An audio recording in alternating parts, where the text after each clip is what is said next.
প্রিয় মানুষটাকে ভুলে থাকা এ যেন নিজের বুকের ভিতরে একটা কবর বয়ে বেড়ানোর মতো।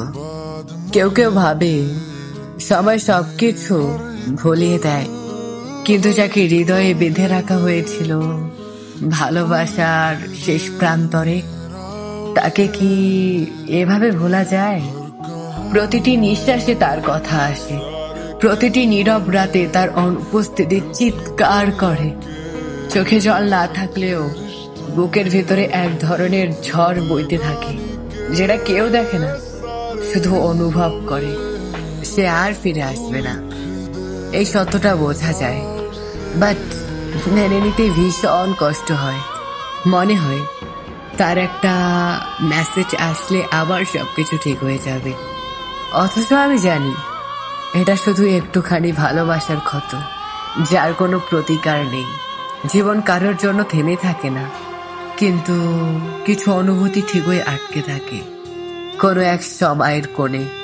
আমি চেষ্টা করি সবকিছু ভুলে থাকার, কিন্তু এক একটা গান, এক একটা গন্ধ, এমনকি হঠাৎ করে অন্য কোনো মুখেও তার ছায়া দেখি।